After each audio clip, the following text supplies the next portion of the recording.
Another cup of Maxwell House coffee, George? Sure. Pour me a cup, Gracie. You know, Maxwell House is always good to the last drop. And that drop's good, too. Yes, it's Maxwell House Coffee Time, starring George Burns and Gracie Allen.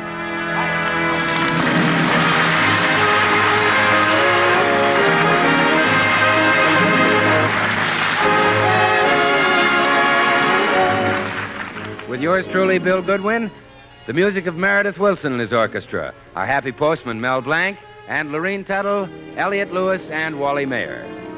For your Thursday night comedy enjoyment, it's George and Gracie.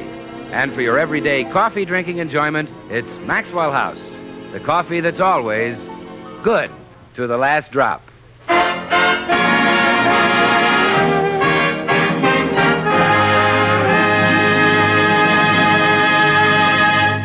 It's late afternoon at the Burnses, and a very hungry George is just arriving home for dinner. He hurries up the walk, reaches for the doorknob, when suddenly, from inside the house... Holy smoke! Gracie is being murdered. Gracie, what happened? Nothing, dear. I'm listening to my favorite radio mystery, The Tall Man. We got you this time, tall man. You like that? Shut that off. Well, what's the matter? Gracie, stop with these radio mysteries. I'd like some dinner. I'm hungry. But I want to listen to The Tall Man. Nuts to the tall man. How about the hungry man? Oh, I haven't heard that program. When is it on? I'm the hungry man. Oh. I'm starved. Oh. I'm famished. I could eat a horse. Oh, well, then you should have called me from the office. I was planning on lamb chops. Yes. Look, Oh, quiet, dear. I want to finish listening to The Tall Man. You remember it's about that marvelous detective named Rudy and his darling wife, Trudy? Yes, your darling girl. Oh, she's just charming. They're so in love. Right in the middle of a murder, they lean over the victim and hold hands. Yeah, they're romantic. Oh, yes. It's so exciting tonight. I'll turn it on again. Rudy and Trudy have been captured by the master criminal. He's been chained in a dungeon, and he's torturing them. Well, that I'd like to hear. Are you afraid, Trudy? That's Rudy. Yes, I guess that is. Not when I'm with you, Rudy. That's Trudy. I know. I can't bear to look, Rudy. What torture is he using on you? He's burning the soles of my feet with red-hot iron. Does it hurt, darling? I find it rather annoying. Oh, Rudy's so brave. I'll call him Spunky after this.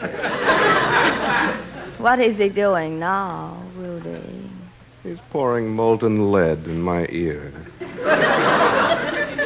Does it hurt? Beg pardon?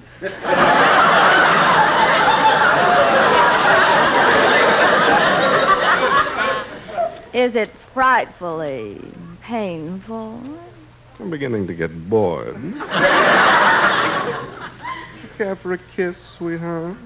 Naturally.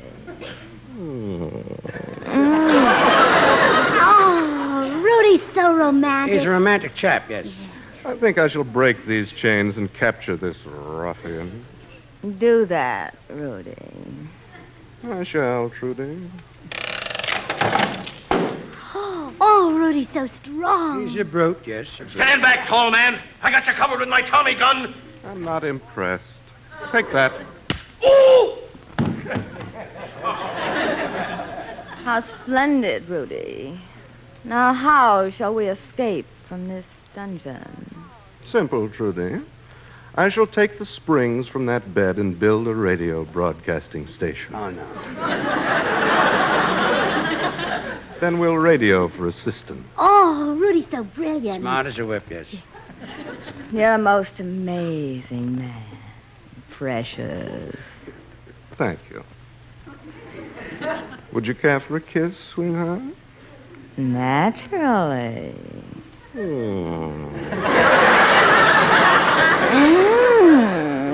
Shut that thing off. Shut it off. Shut it off. Oh, aren't they wonderful, George? Yeah, they're wonderful, wonderful. Now, how about some food? I'm starved. Oh, food. The tall man and his wife would never bother with food. They're too busy discovering murders and grilling suspects. All right. Grill me a suspect. I'll eat that. Oh, George, why can't you be more like Rudy the tall man? Does he yap at his wife about cooking and things like that? No. He's romantic. When he comes home, he kisses her hand. All right. Stick your hand up to my mouth. With your appetite, I wouldn't dare. Well, all right, dear, all right. I'll show you how quickly I can get domestic. Now, how would you like some nice lamb chops, mashed potatoes and gravy, fresh asparagus, green salad, and apple pie? Great. All right, I'll call the Brown Derby, make a reservation. You really got domestic there. Oh, brother, I can eat a horse. I'm really hungry. Hello? Is that you, Dave? Yeah. What's on your mind? Oh, Donna, someone else is on the line. Hey, listen, Dave. Got a little job to do. Gotta get rid of a rat. Oh, it's a couple of killers. Well, hang up. Okay. When do we do the job? How about tonight? We'll collect overtime. Yeah. They're going to kill a man tonight. Oh, stop. Where is the rat? 360 North Camden Drive. Meet me there in 2 hours. What if there's no one home? Oh, yeah. I'll call and check on that. Okay. What's it gonna be? Poison? Nah, that's too slow. I got you, Pete. I'll see you there. So long. I heard it. I heard the whole plot to murder a man. Oh, we've got to warn him, George. Where's 360 North Camden Drive? That's our house. Oh, good. Let's go. Yo, George! What's the matter? The killers are after you. Gracie, you've been listening to too many of these crime programs. You're imagining this. They're here already. It's the killers. Oh, it's Bill Goodwin. I saw him through the window. Come in. Hi, Burnses. What's new? Oh, Bill, they're going to shoot George. Why, did he break a leg?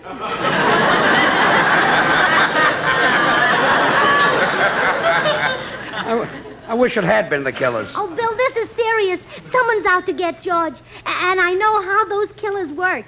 They'll shoot him and stab him and strangle him. And then they'll put him in cement and drop him in the ocean. And George can't swim.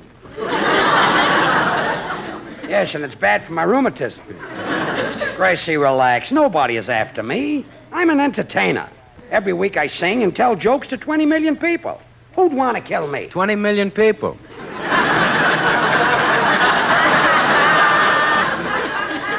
Bill, please remember who pays your salary. You're not working for Hope now. No, that's right. Now I'm working for charity. Why, Boys, you have... boys, how can you fight among yourselves when George's life is in danger? Bill, why don't you be George's bodyguard? Thanks, but I don't need a guard. No, but you could sure use a body.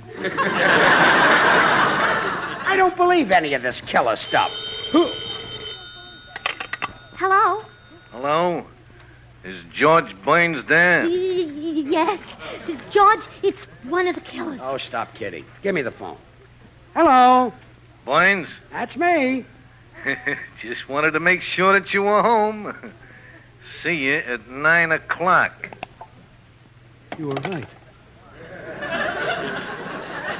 The killers are coming for me. George, I think I'm going to faint. Oh, darn it, he beat me to it.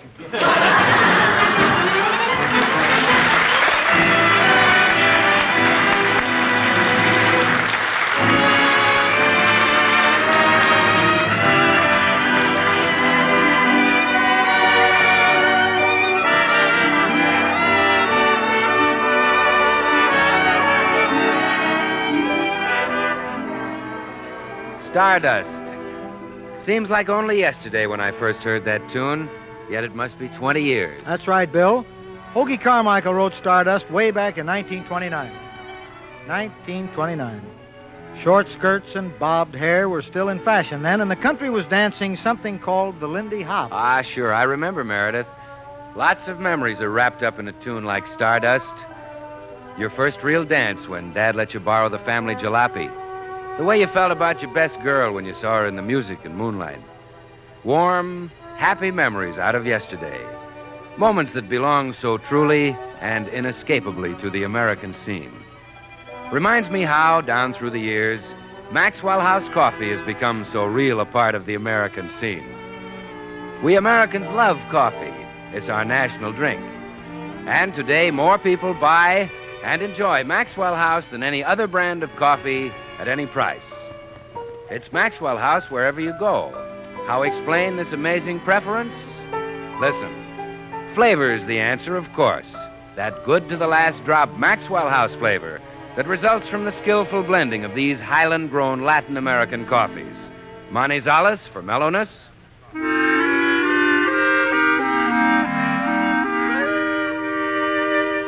Medellins for richness.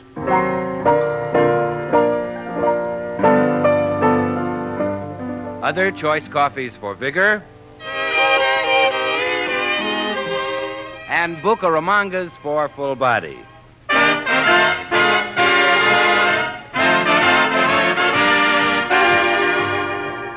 All meaning great coffee at the peak of flavorful perfection. Friends, why not make yours coffee at its best? You can for just a fraction of a penny more per cup than you'd pay for the cheapest coffee sold. Just say, Maxwell House. Always good to the last drop.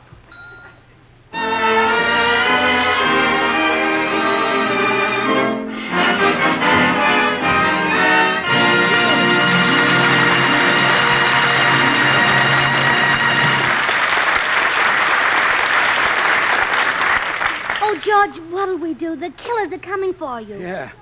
Any minute now, somebody will take a pot shot at me. Yeah, get your stomach away from that window. Gee, who can I turn to for help? Oh, I've got it. I know just the one who can save you, the tall man. It's a radio program. But I read in a magazine that Rudy and Trudy are really man and wife, and I know where they live. Come on. Gracie, listen. Radio stars are not the same in person as they are on the air. On their programs, Sinatra's skinny, Jack Benny is stingy, and Eddie Cantor is an old man. But have you seen them in person? Yeah, and that clinches my argument. Come on. Yeah, let's go.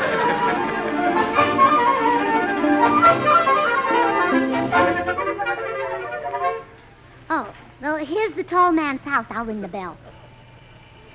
Oh, Rudy can save you from those killers. He's so strong and brave and clever. Well, what is it? Are you, Trudy? That's right. What do you want? Well, we want to speak to your husband, the tall man. Hey, Rudy, you've got visitors. Oh, not now, Trudy. I'm in agony. This hangnail is killing me. A hangnail bothers the tall man? Oh, there must be some mistake. I know he's brave. Oh, look at this piece of skin dangling down. My own skin. It's almost 1/8 of an inch long. I told you I'd cut it off. No, don't touch me with those awful scissors. I'd faint. Hey, he's brave. Look, let's go, Gracie. I think we're... What can I do for you? Please make it brief because I'm suffering dreadfully. Oh, yes. A hangnail can be painful. I suppose you hurt your finger when you knocked out a bunch of gangsters. Ha! Tell them how you did it, stupid. I was trying to open a jar of peanut butter. Spilled it all over the floor, too. Well, it was too heavy for me. Stop making excuses. You're clumsy, that's all. But I thought he was so smart about doing things with his hands, like making a radio set out of the bed spring. Him? Old Butterfingers? Sure, he dropped the peanut butter. I'll never forget the time I asked him to put a new bulb in the lamp.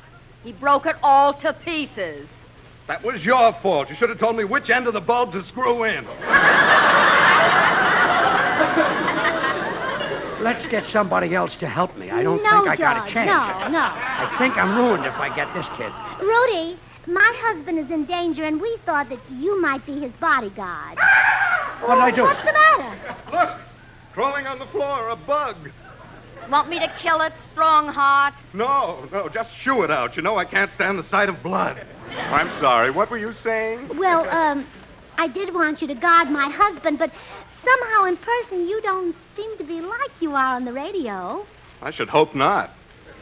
That tall man is such a brutal character. Yeah, she's a bad man. I'd be much happier if they let me play Henry Aldrich. He'd be even happier if they let him play Ma Perkins.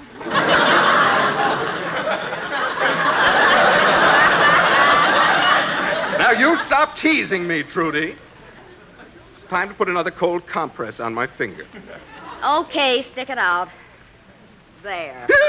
Yeah, it's cold. It's cold. I'm freezing to Yes, death. I it's can't cold. stand It's it. cold. Will you stop yelling or will I slug you? All right, I'll be brave. Would you care for a little kiss, sweetheart? Oh, shut up. Come on, Gracie, let's get out.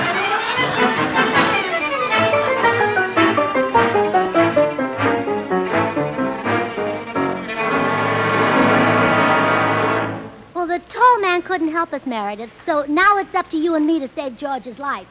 Is that why we came down here to the underworld, Gracie? Yes, this is the same tough saloon we were in last week.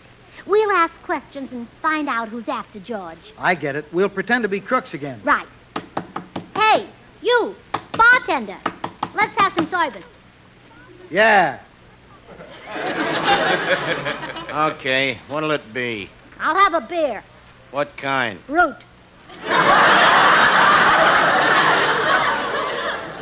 Yeah. Hey, ain't I seen your face someplace else? No, it's always been right here in the front of me head.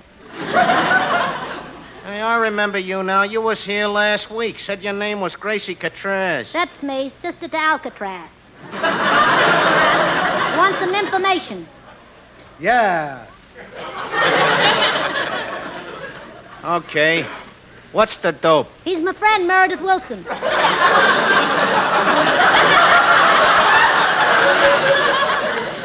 Yeah. What do you want to know? Well, there's a couple of killers trying to knock off a pal of mine named Pretty Boy Burns.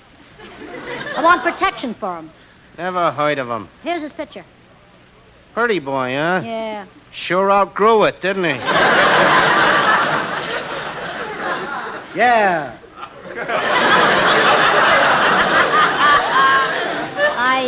I want to know who's trying to kill him and why. I don't know nothing about it. Oh, won't talk, huh? Suppose I have Meredith work you over. He ain't man enough to hurt a flea. Yeah.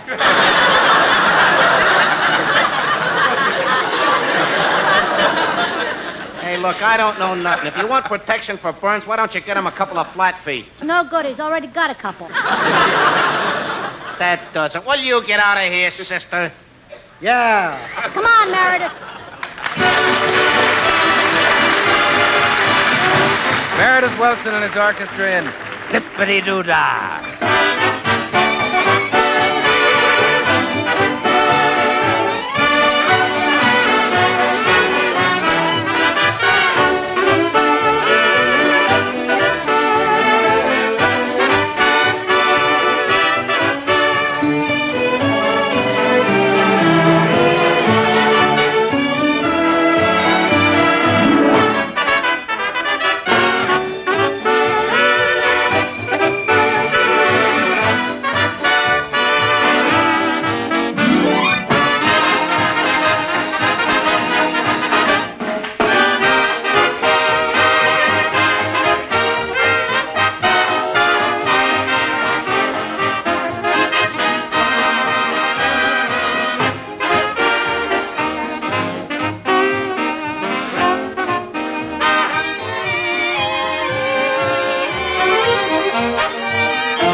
Hold still, George, while I put these false whiskers on you.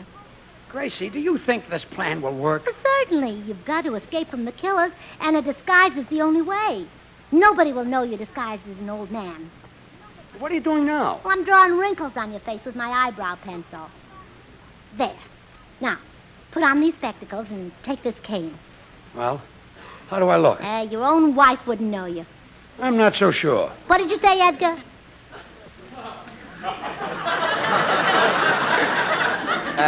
Edgar? See, your own wife Yeah, doesn't you know didn't recognize me. Now, don't be afraid to open the door, dear. No one will recognize you. Good evening, Mr. Burns. Here's a special delivery letter for you. Mr. Postman, don't you, notice something different about George? Yes. I've never seen him looking better. Better? He looks so much younger than usual. Goodbye, Mr. Postman. Goodbye, remember, keep smiling. Come on, get this disguise off me. I've got to think of a plan. The killers will be here any minute. Yeah, I've got it. I'll put a dress on you and disguise you as a woman. They'll see right through that. Not if you wear a slip under it. Well, nuts to that. I'm through with disguises. Let the killers come. I'll fight them man to man. I'm not afraid. Oh, darling. There they are. Shall I open the door, George? George, come out from under the divan. Half of you is still sticking out, and it makes it a very tempting target. Hey, what goes on here? Why don't you open the door when a fella... What's George doing under the couch? Developing pictures? Now, he thought you were the killers, Bill. They're due any minute. Yeah, Bill. I've only got a few more minutes to live. My whole life is flashing before me. My childhood. The day I became 21. The day I went to war. Tell me, George, was it tough at Gettysburg? That's right. Joke while the killers come closer and closer. Now, wait a minute. You mean this stuff about the killers is really on the level? Well, certainly it is. Well, why didn't you two say so? I'll save you, George. I'll set a trap for those guys. Wonderful. Now, Gracie, get me a long piece of string, a shotgun, and a kettle full of boiling water. I'll fix those killers. Oh, right away, Bill. How does the trap work, Bill? Well, as the killers turn the doorknob, Yeah. it pulls the string, Yeah. which sets off the shotgun. It shoots the killers. No. No, huh? Something else happens. Yeah. Now, here's what happens. It shoots a hole in the kettle and lets the boiling water run out. And it runs on the killers. No. Not yet. It runs into a percolator, makes a pot of Maxwell House coffee. What happens to the killers? They smell the coffee and make a beeline to the kitchen to get some. They forget all about me. Sure, they forget. You sit blame there. them? No. Maxwell House is rich, delicious, and mellow. That famous Maxwell House flavor, you know, is the result of careful selection and blending of premium Latin American coffees, radiant roasted to perfection. It's no wonder more people buy and enjoy Maxwell House than any other brand of coffee in the world. Bill, are you just going to let the killers sit there and drink the coffee? Oh, no, George. Oh, you of got course something. not. Yeah. I thought so. You see, this is National Donut Week. We'll give them some donuts, too. Yeah, that's good. What a And combination. a good trap. Donuts. Donuts and Maxwell House coffee. And a new partner for Gracie, because I'll be dead. Maxwell House is the very best in coffee drinking pleasure, yet it costs but a fraction of a penny more per cup than the cheapest coffee you can buy. That's why Maxwell House is the choice of so many millions of Americans today. They know today's coffee buy is Maxwell House, the coffee that's always good to the last drop. Bill, I don't think much of your plan. But George, except for one little flaw, it's a wonderful plan. Yeah, but when the killers get through with the donuts and coffee, they'll murder me. That's the one little flaw. Outside of that, you got Bill, something. and the kettle. Oh. George, What? What happened? the killers. The killers? Look, they're coming up the front walk. What'll I do? Where can I hide? I know. The closet. No, George, don't go in there. You're gonna face these killers like a man. You're not gonna hide in that closet. Why not? Because that's where I'm hiding. My pal. Oh, they're almost to the door, George. Now they've stopped to look at the address. I'm going to hide in the cellar. Tell them I'm not here. Get rid of them. No, George, Bill, come back. Oh, all right, I'll face them alone. I'll save George from those killers.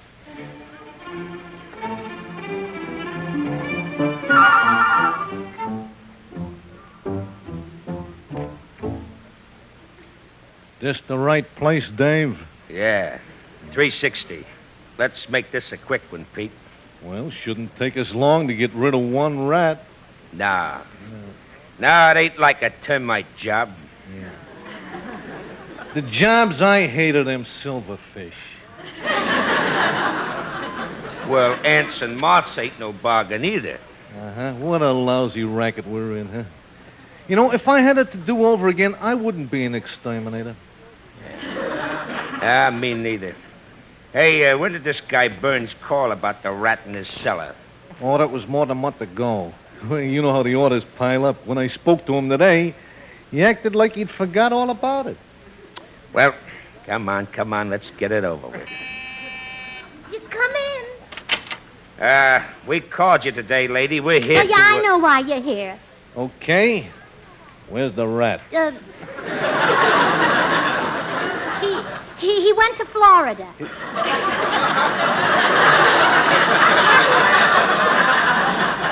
Florida? Doctor's orders. Hey, look. We got no time for jokes, lady. That rat's in the cellar, right? Yeah, how did you know? We make our living this way. Let's get busy, Dave. Oh, wait. Please don't kill him. What's eating you, lady? I love that little rat. You love him? Hey, look, lady, you're kidding. No. No, well, ain't he a pest? Don't he sneak around at night and eat up all the food? Don't he cost you money? Well, yes, but I love the little rat. Look at it this way, lady. Don't it scare you when you see them little beady eyes looking at you? And them little gray whiskers are twitching, huh? Yes, but I love the little rat. Well, for Pete's sake, why? Stop talking like my mother. Huh? I love him because he's mine. I've nursed him when he was sick, shared his sorrows and joys. He's my boopsy boy. You call him Boopsy Boy? Yes. Well, it's a nice name. Oh, he's wonderful. You should have seen him in vaudeville. Vaudeville? Uh-huh. Sounds like an educated rat. No, he never got past the 4th grade. Hey, look. What do you make of this, Dave? Nuttier than a fruitcake. Yeah. Hey, look, lady. We won't hurt the little fella. Nah, we'll give him gas. He won't feel nothing. Yeah. And then we'll pick him up by the tail and carry him out. Yeah. This I gotta see. Who's this guy just popped out of the closet? He's Boopsy Boy's best friend. You and the rat are friends? Oh, sure. I've known the little guy for years. We wear each other's neckties. Another loony. Let's get out of here. No, nuts to that. I'm here to kill that rat, and I'm going to go down the basement and do it. Oh, no, please. Get away from that door.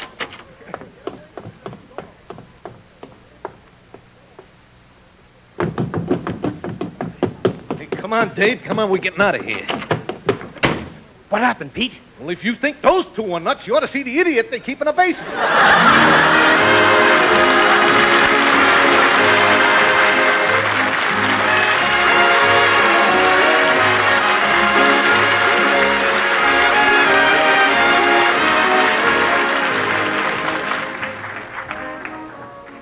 Join us again next week when we'll all be back. George Burns, Gracie Allen, Meredith Wilson and his orchestra. Yours truly, Bill Goodwin. The George Burns and Gracie Allen Show is written by Paul Henning and Keith Fowler. Till next Thursday, good night and good luck from the makers of Maxwell House. Now stay tuned in for Noah Webster Says, which follows immediately over most of these stations. Mom dismayed by the breakfast parade? She'll thank her stars for instant Maxwell House coffee. It's instant, it's new, it's good to the last drop, too. Yes, trust Maxwell House to make a better instant coffee. True coffee flavor, true coffee aroma, because it's all coffee made from America's favorite, the famous Maxwell House blend. And thrifty. A jar of instant Maxwell House makes fully as much as a pound of regular coffee. This is NBC, the National Broadcasting Company.